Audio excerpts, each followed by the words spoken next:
Olá, tudo bem? Estamos começando mais um ADM Cast, o podcast que te mostra que a administração está em tudo. Eu sou Maria Rita Werneck e é um prazer receber você aqui no nosso canal ou aí no Spotify em um ano tão especial aqui para o CRA São Paulo como para a administração de uma forma geral no país, pois em 2025 celebramos 60 anos da regulamentação da profissão de administração no país. Então, um ano muito especial. Bom, gente, antes de chamar o meu convidado, de apresentar o nosso tema, eu quero te convidar para você se inscrever no canal a serviço da administração, deixar seu like, seus comentários, também para você seguir as redes sociais do CRA São Paulo e nos seguir no Spotify.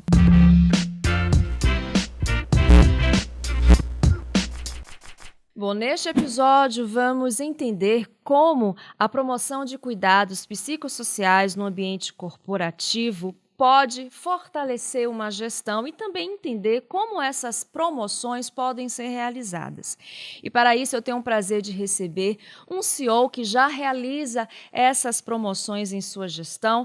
Eu tenho o prazer de receber o Laurent Delate, CEO na Foundever Brasil, ou melhor, Foundever no Brasil, não é isso, Laurent? Muito obrigado pelo convite, um prazer estar com você. Imagina, o prazer é todo nosso. E vamos iniciar, o nosso bate-papo trazendo uma informação para complementar aqui esse assunto. Laurent, de acordo com o Ministério da Previdência Social, em 2024 foram registrados mais de 472 mil afastamentos por motivos de saúde mental, sendo os transtornos de ansiedade e depressão os casos mais frequentes. Considerando essa informação, na sua opinião, qual o papel das organizações no combate desse adoecimento coletivo, principalmente da saúde mental? O assunto ele é estratégico para mim. Nós somos uma empresa de atendimento ao consumidor. Eu sou um contact center.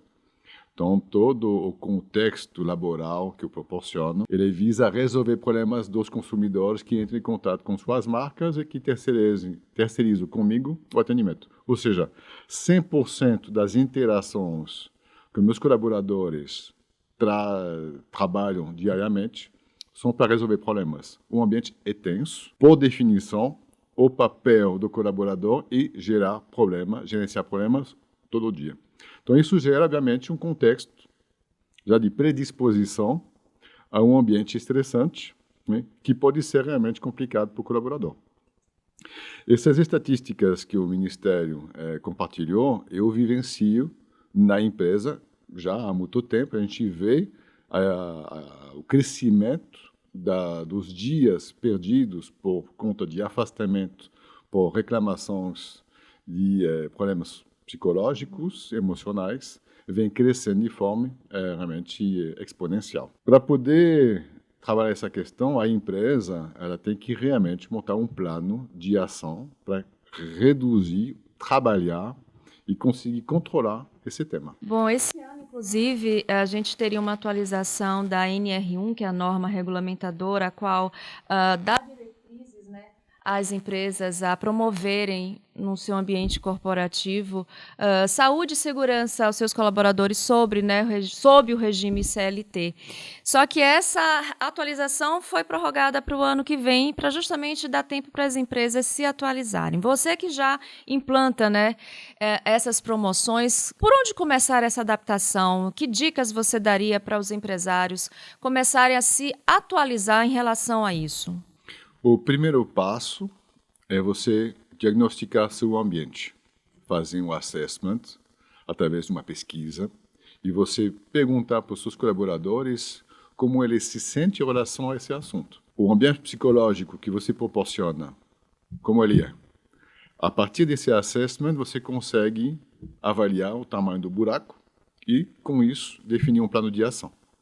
Nós já monitoramos essa questão há tempo, porque ela me impacta diretamente na ausência de colaboradores que eu preciso para poder gerenciar o atendimento ao consumidor. Se a pessoa falta, ela me impacta diretamente na minha capacidade de produção e tem consequência. Então, preciso realmente antecipar e ser uma empresa que vai olhar isso de forma preventiva. Se eu puder equacionar o problema, resolver um ambiente mais propício para o colaborador, não vai faltar. É bom para ele, é bom para mim, é bom para o consumidor final. Fazendo o assessment é o primeiro passo. Segundo passo é preparação e sensibilização da liderança sobre esse tema. Nós não somos psicólogos, somos administradores de negócios, de empresas, cada um vai seguindo uma jornada, mas a gente não estudou psicologia, né, ou ciências dessa natureza. Precisa preparar um líder a ser mais sensível com esse tema. Não vai se tornar um especialista e vai entregar o assunto na mão de quem realmente entende do assunto na hora certa. Mas você conseguir captar sinais, você está aberto a lidar com esse tema, é o primeiro passo. Fazer de conta que não existe não vai, obviamente, te ajudar na liderança da empresa. Então, você precisa, você, a liderança, o comitê da liderança, através do seu departamento de talentos, recursos humanos, começar a se capacitar e entender de que se trata isso. Por que tantas pessoas vivem reclamando? O que vem da pessoa, da família, da sociedade de onde ela vem, e o que é de responsabilidade da empresa. E conseguir trabalhar, montar um plano. Você falou em captar sinais, né? No caso de vocês, quais foram os principais sinais, os sinais mais sutis, né, que demonstraram que estava havendo essa necessidade de promover mais ações psicossociais na empresa? Tem muitos canais através dos quais os colaboradores verbalizam ou não essa frustração, essa dor. Rede social, reputação em plataformas como o Glassdoor, canal de ethics interno, onde você acaba estimulando e incentivando o seu colaborador a verbalizar. O pior que pode acontecer é ter um colaborador infeliz, triste, sofrendo e não falando a respeito. Fica calado. Estimular e proporcionar um ambiente de confiança onde você estimula seu colaborador, consigo falar sobre isso com o meu líder, vou conseguir ter certeza que essa informação vai ser confidencial, não vão rir de mim, eu não vou ser desligado por conta disso, tem consequências. Eu me sinto num ambiente de segurança para poder abordar o tema. Isso começa comigo, no caso da Fondever do Brasil, é a minha liderança, e você, bom, ok, você está passando por isso, como podemos juntos trabalhar essa questão para que seja bem para você e você possa permanecer no trabalho, porque eu preciso que você performe, né? Então, essa é realmente uma questão sensível, né? Mas os sinais, você precisa também, obviamente, capacitar a liderança a captar os sinais e estimular o colaborador a verbalizar sobre isso. Bom, conta pra gente quanto tempo demorou, né, desde o início desse planejamento, né, das promoções, da realização das promoções psicossociais lá na Fondever no Brasil, até a implementação final, né, para a gente ter uma noção de tempo. Esse é um programa que você precisa conectar com o programa de cultura da empresa. Então, não é um assunto separado, isolado, que você vai fazer com início, meio e fim. Ele começa e não tem fim. Até porque é um assunto que precisa ser revisitado e trabalhado o tempo todo. Pela natureza do trabalho que nós temos numa empresa de atendimento ao consumidor, eu preciso me preocupar com a saúde como pilar central do meu negócio, né?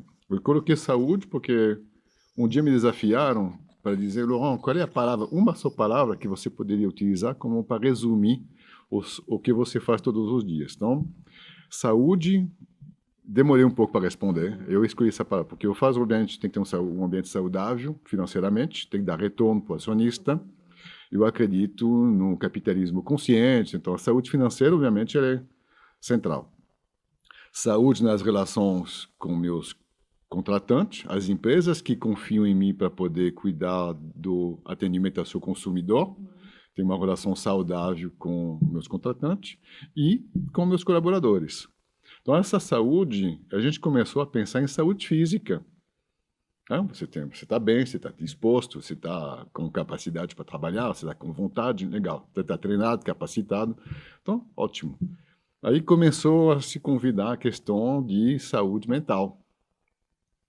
Falei, pô, mas eu não sou especialista nessa questão, como que a gente vai conseguir? Aí começamos a colocar à disposição, além de estimular planos de saúde física, laboral e capacitação, a gente começou também a colocar à disposição psicólogos na plataforma para você, você não se sente bem, você precisa de ajuda, a empresa vai te proporcionar um canal através de psicólogos, né, ferramentas que existem no mercado, para você também ter essa ferramenta de apoio, né? Porque se você estiver bem, você trabalha melhor para a empresa, eu consigo atender melhor o consumidor final e com isso eu fico atendendo a expectativa do meu contratante e todo mundo fica legal. Ao colocar à disposição, só para você ter uma ideia, hoje nós somos uma organização de 5 mil pessoas no Brasil, né? São 150 mil no mundo, mas no Brasil são 5 mil. E a gente começou a acompanhar uma métrica que é a quantidade de sessões com psicólogos que os nossos colaboradores estão realizando por ano, né? Começou a monitorar em 2023. Em 2023, nós tivemos 2.500 sessões com psicólogos por público colaboradores da Fonever no Brasil. Em 2024, dobrou. A empresa não dobrou, mas o consumo de necessidade, de demanda de sessões com psicólogos passou para 5 mil em 2024. E eu alcancei 5 mil no primeiro semestre desse ano. É exponencial. E vai se tornar, se já é um problema para mim, que monitoro essa questão há 2 anos, imagino que vai ser realmente um problema central para todas as organizações. A dificuldade de justamente fazer um plano conectado é que você precisa colocar na cabeça da sua liderança que o assunto normal é um assunto natural e mais um desafio na gestão da empresa e vai ser mais um KPI, mais uma métrica para ser trabalhada e gerenciada. Eu fiquei assustado com esse crescimento exponencial e, apesar de ser uma empresa que tem essa consciência e busca prevenção, acolhimento, uma gestão humanizada. Eu tento fazer todo esse cuidado. Mesmo assim, no meu ambiente, está crescendo de forma exponencial. E apesar de ter um plano de ações, eu fiquei surpreso com o tamanho e a dimensão do assunto. Vocês chegaram a alguma conclusão que pode ter, que está, na verdade, promovendo esse crescimento? Se são situações mais pessoais ou alguma questão do próprio mercado, né? Vocês já avaliaram isso? Tem vários elementos para responder a sua pergunta, né? Acho que tem um contexto societário. A sociedade hoje está, obviamente, gerando uma certa angústia, o contexto econômico, político, social, planeta. A gente tem tantos assuntos que se convidam em nossa agenda e a rede social nos bombardeia e gera uma certa toxicidade em nós. Então, a gente tem um capital humano de pessoas por natureza um pouco mais angustiados, mais estressados, mais aflitos do que a minha geração quando eu comecei a trabalhar. Não que não tinha esses problemas na época, mas a gente não tinha tanto estímulo, informação e preocupações e a gente não estava tão exposto. Tem um assunto geracional, né? As pessoas que têm mais idade, que já passaram por tantas situações de estresse, têm capacidade de resolver, se autoconhecem melhor, sabem lidar com isso e conseguem ter um plano de autocuidado. Eu me cuido, eu já fiz coisas erradas no passado, eu aprendi com isso, eu vou ajustando e hoje eu sou muito mais ponderado, eu consigo lidar melhor com o estresse, com a pressão. O jovem que vem na empresa Fonever do Brasil, ele está saindo da comunidade, uma situação às vezes familiar complicada e em busca do primeiro emprego. Então ele vem já fragilizado, né? E nós somos uma empresa que acolhe muito diversidade, né? Então, vem também pessoas com históricos familiares de rejeição, de conflitos, de violências. Todo esse contexto, ele entra na empresa.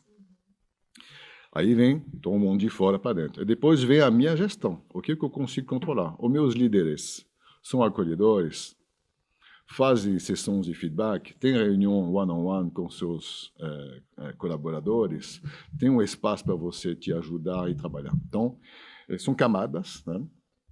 O mundo, o país, a cidade, a comunidade, as pessoas que nós recebemos e como nós trabalhamos no dia a dia. Eu tenho empresas que são terríveis para trabalhar e tem outras que são legais para trabalhar. Eu tento ser uma empresa legal. A gente tem percebido que, apesar de ter todos esses desafios que eu te comentei, o nosso eNPS, que é a pesquisa de satisfação do colaborador, está crescendo de forma consistente ano tras ano. A gente conseguiu ser, apesar de ser um contact center, reconhecido pelo Great Place to Work, nos dá um selo de credibilidade. Sim. Não é um fim em si, mas acaba dando um credencial de que a gente está sendo sério, não é só falar, mas também fazer. A gente tem visto que nosso turnover, que a rotatividade da mão de obra de um contact center costuma ser alta no mercado, nós estamos abaixo dessa média no mercado, porque consegue ser um lugar onde, pô, na dúvida, vou ficar na Fondeira, porque aqui isso é que eu ia te perguntar, porque justamente é um setor que tem uma rotatividade muito grande, isso acaba gerando até uma certa angústia, né?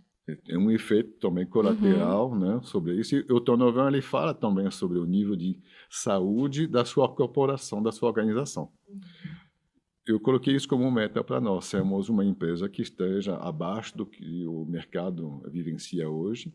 E a gente tem conseguido, né, claro que sempre tem coisas melhores a serem feitas, eu não tenho a ilusão de achar que o meu mundo está perfeito, tem muitas coisas que a gente está falhando ainda.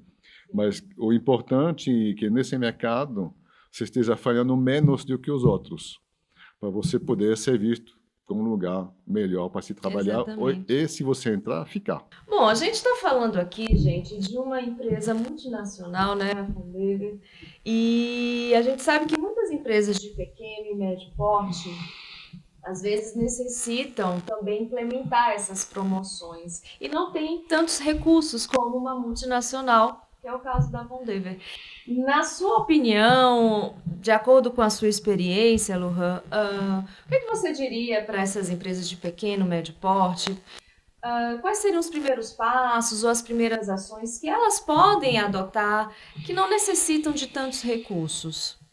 Acho que começa com a conscientização da liderança da empresa, né? Qual é a natureza e a cultura que você tem no seu pequeno, médio negócio.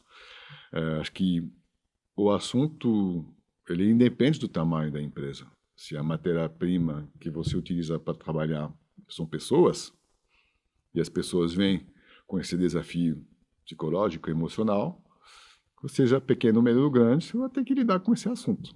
Ou você pode fazer de conta que não existe, e o problema realmente vai se tornar impossível de administrar, ou você vai abraçá-lo. Então, a minha sugestão é abraçá-lo. Leia a respeito. Você compartilhou informações do Ministério. Tem algo que eu utilizo muito como insumo para mim.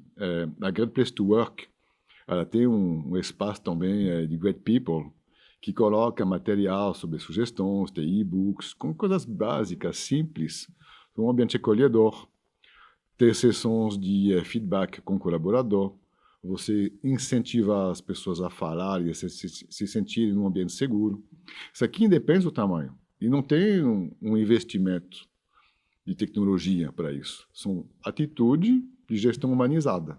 Então, tem coisas simples que você consegue criar para que a pessoa possa se sentir à vontade e, caso acontecer uma situação de estresse, angústia e doença emocional, que ela possa sentir que ela pode falar a respeito. Bom, gente, até agora a gente falou sobre promoções de saúde, promoções psicossociais, né, que vão fomentar melhor saúde mental no ambiente corporativo, mas também a gente sabe que a questão da sobrecarga, né, aos colaboradores vem de encontro, né, a isso. Então, Lohan, gostaria que você falasse para a gente qual a importância também da liderança entender que a cobrança ou a forma como é feita essa cobrança, questão de metas, questão de a competitividade no ambiente corporativo. Como é que isso também pode ser administrado de uma forma que o ambiente se torne mais saudável? Esse é o o X da questão. Se tivesse uma vara mágica para responder, é assim que tem que ser, eu adoraria. A questão é, obviamente, cada situação, cada empresa vai ter o seu contexto, suas metas, e a expectativa do acionista, ela direciona muito sobre o quanto você vai ser cobrado ou não, né? Eu tenho cuidado com a minha liderança e a liderança com seus liderados, de tentar buscar um equilíbrio entre a vida profissional e a vida pessoal e não invadir demais os momentos onde a pessoa recarrega a sua bateria. Eu estimulo a fazer esporte, eu estimulo a estudar, eu estimulo a ter um descanso, eu estimulo a ter o ócio, né? Isso vai de mão dada com a sustentabilidade da empresa ao longo do tempo, né?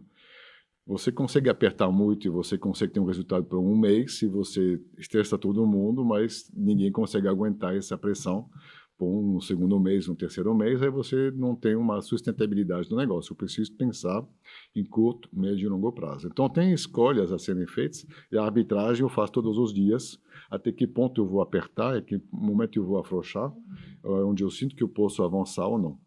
A gente está, nesse momento, num momento de crescimento agressivo da empresa. A gente está crescendo muito mais do que a gente esperava. Então, estou no momento de fazer um acordo com a liderança, de pedir ajuda para acolher uma carga maior de trabalho por um tempo finito, até conseguirmos trazer mais talentos para poder dividir essa carga num tempo certo. Então, você faz um acordo, você define um plano, você estabelece um prazo, se consegue, com uma liderança consciente e, ok, estamos juntos, 3 meses, vamos camerar, ralar, tá? Mas lá na frente tem luz e não é para sempre. Então, você precisa também calibrar esse tema de uma forma transparente e você tem que aplicar isso também a você mesmo, ou seja, eu preciso mostrar que tem momento de não estou disponível, eu estou fazendo esporte, estou estudando, me atualizando, eu estou agora em tempo de família com minhas filhas e esse tempo é meu, e para mostrar que é possível. A pressão que eu tenho, ela é gigantesca.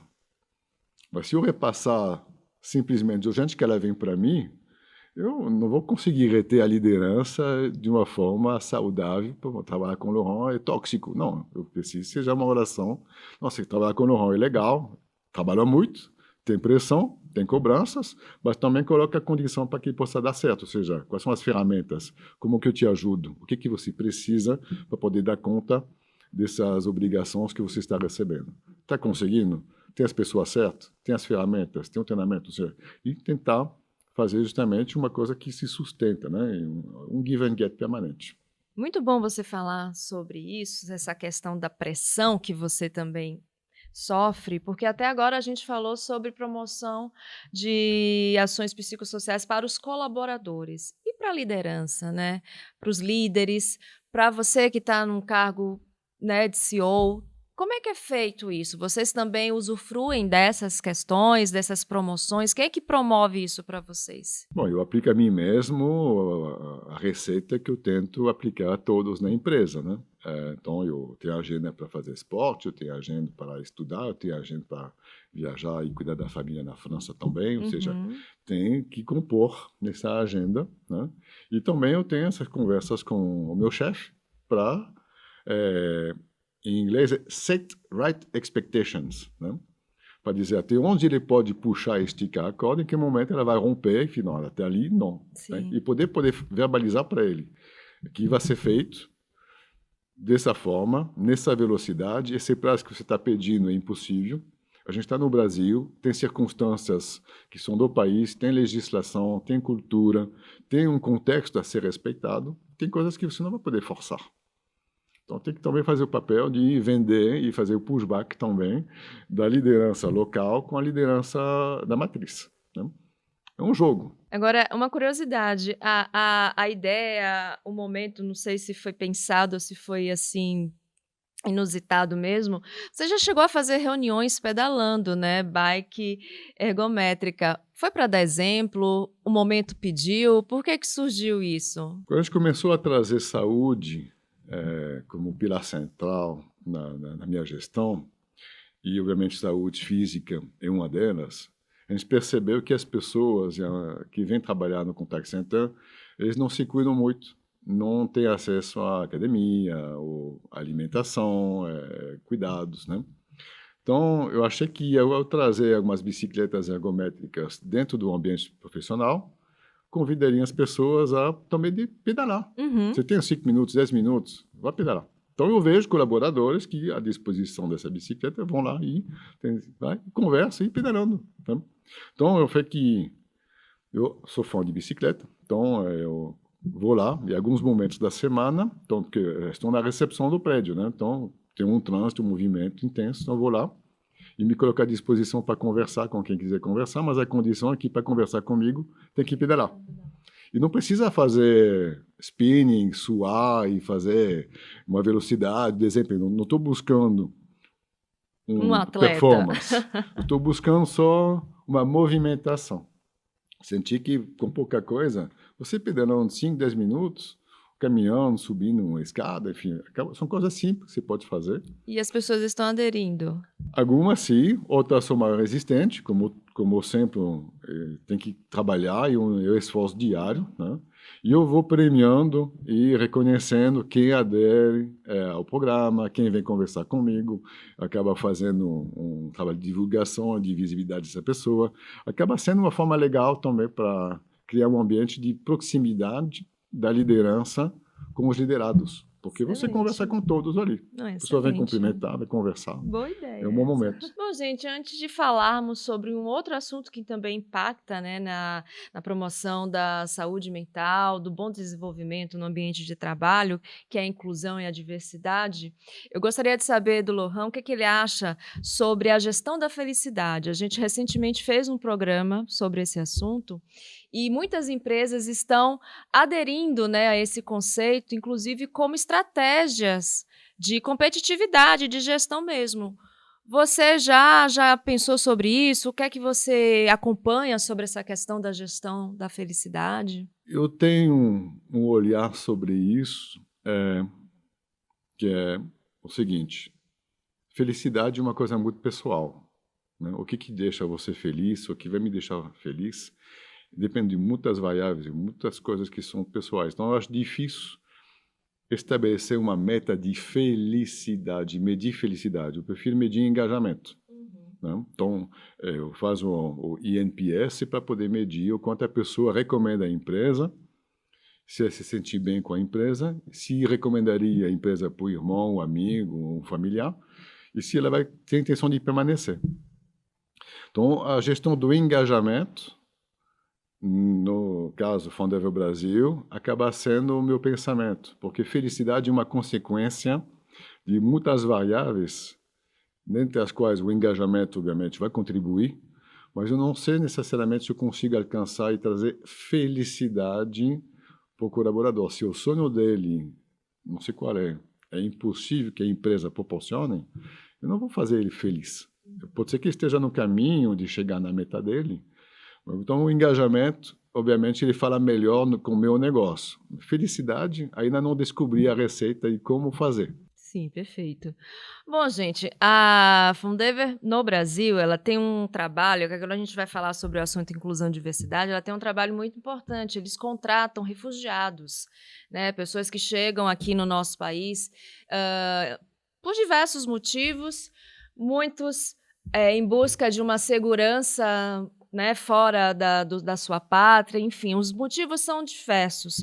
E aí eu gostaria de saber como surgiu essa iniciativa, que eu acredito que também impacta muito na saúde, né, dos colaboradores, porque você está promovendo a troca, o intercâmbio entre pessoas de diferentes nacionalidades, possibilitando que essas pessoas recomecem, né, suas histórias em um outro país, em um outro contexto. Primeiro fala para a gente, Lohan, como surgiu essa iniciativa e como é esse processo, né, de contratar refugiados? Esse assunto ele veio de um encontro de duas forças ou duas situações que fizeram que houve um match. A gente notou, por um lado, um crescimento da chegada em São Paulo e no Brasil de pessoas de fora do Brasil, especialmente com a crise na Venezuela. O volume de venezuelanos chegando, por um lado, com a capacidade de falar espanhol. E eu estava, quando eu assumi a empresa 8 anos atrás, com um desafio de tornar a empresa rentável e crescer o faturamento dessa empresa e ao trazer para o meu contratante uma oferta de valor maior. Até então, a gente tinha só uma oferta de atendimento ao consumidor brasileiro em português do Brasil, seja falado ou escrita, chat, e-mail, WhatsApp, Reclame Aqui, telefone, em português. E por que não, no Brasil, aproveitar essa mão de obra aqui nativa espanhol, que está no Brasil, e poder oferecer esse mesmo contratante, no mesmo contrato, agregar espanhol, além do português do Brasil, para os seus consumidores que estão no México, que estão na América Central ou na Espanha, né? Começamos com um piloto, 5 anos atrás, e deu tanto certo que a gente colocou isso como um pilar de nosso negócio, porque ele vem de um encontro entre uma responsabilidade social, o meu capitalismo consciente, o desejo de fazer um impacto positivo com a sociedade, mas também impactar positivamente o negócio, porque os dois casando, os dois conversando, sustenta a iniciativa, né?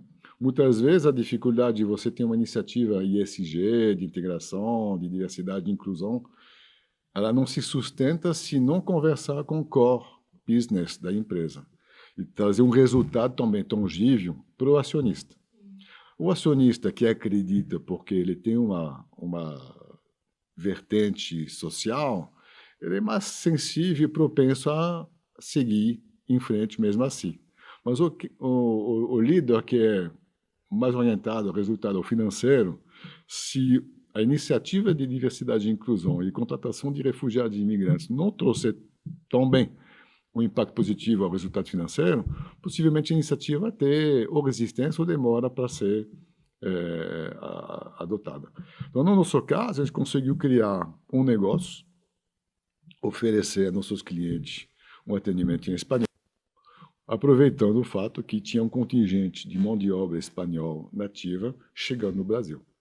Aí, com isso, começamos a verificar também com haitianos, que falam um pouco de francês, trouxemos pessoas que falam inglês, e começamos a oferecer atendimento a empresas americanas, a empresas portuguesas, a empresas espanholas, a empresas francesas do Brasil. Eu me tornei um negócio que até então fazia atendimento doméstico do Brasil para o Brasil, e hoje 1/3 do que nós fazemos todos os dias é para consumidores que não estão no Brasil. Então, criou realmente uma nova receita, uma nova fonte de negócio com pessoas que não estão falando português todos os dias na fronteira do Brasil.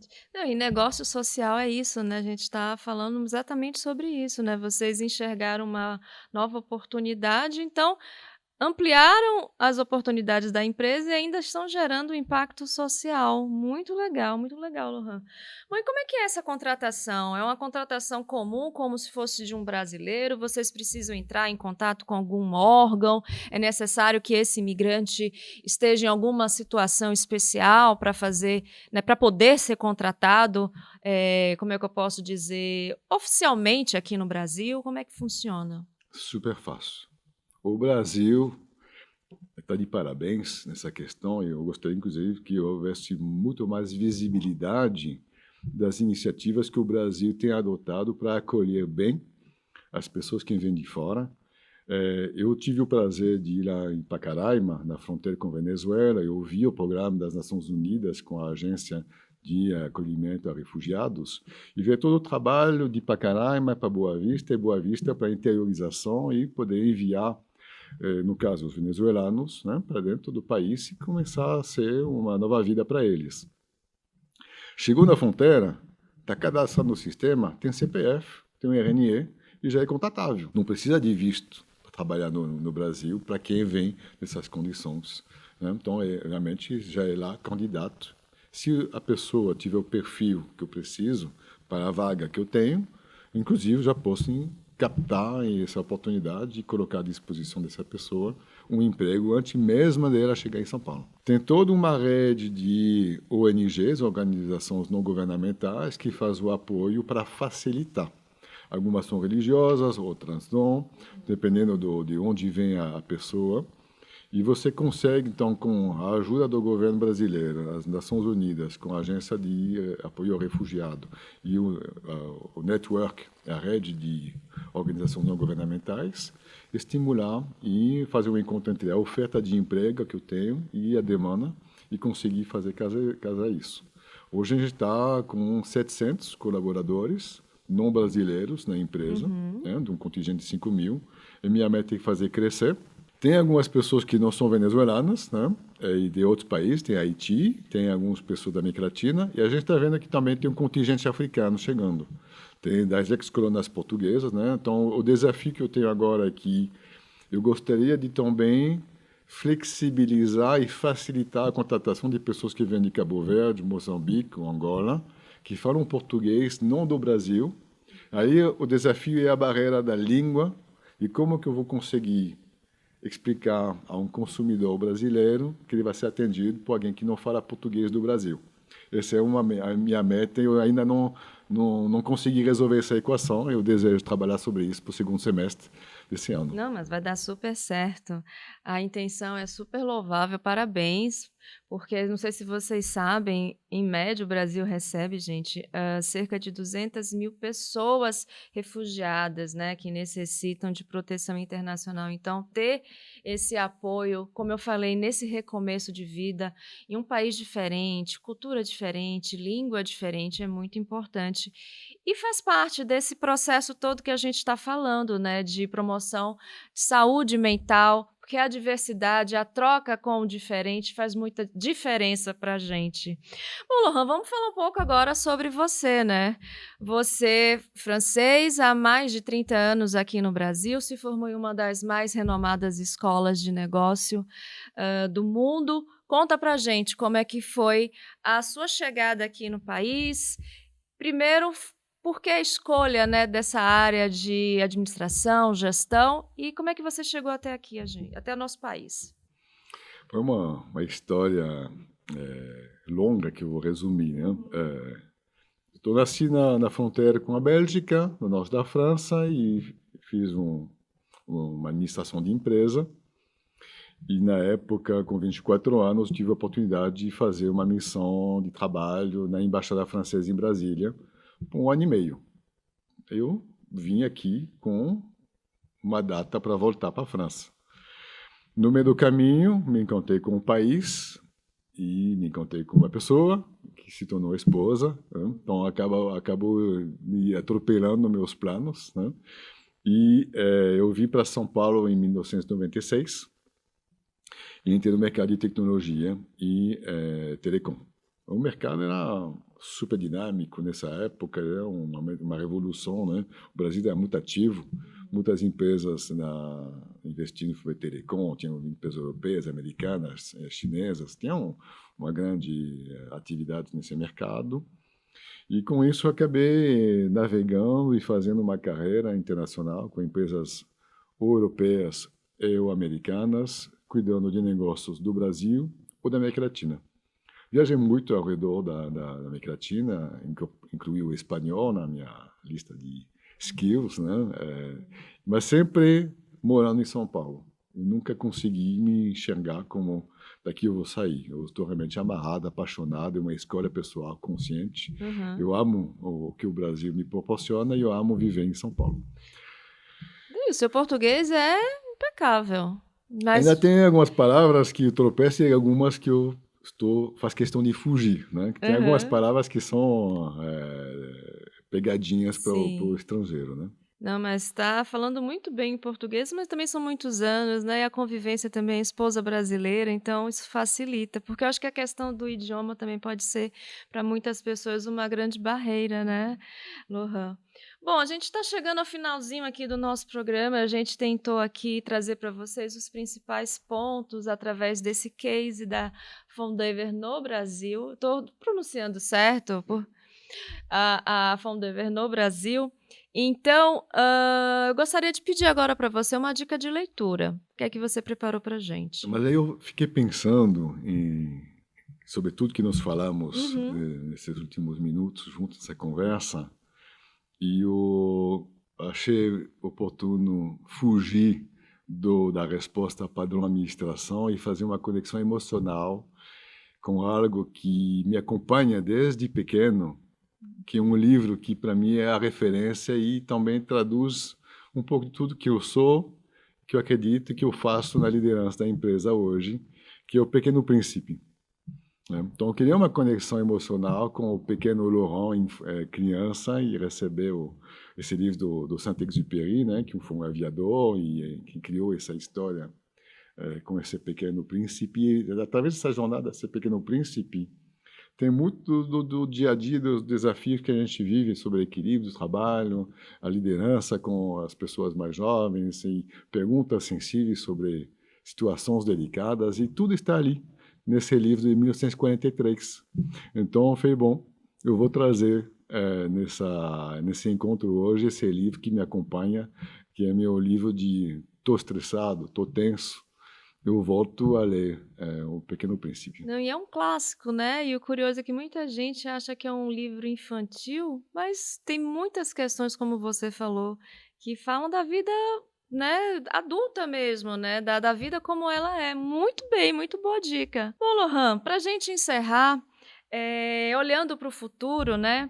Que papel você acredita que a tecnologia terá daqui para frente nesse suporte, né, da saúde mental e no ambiente corporativo?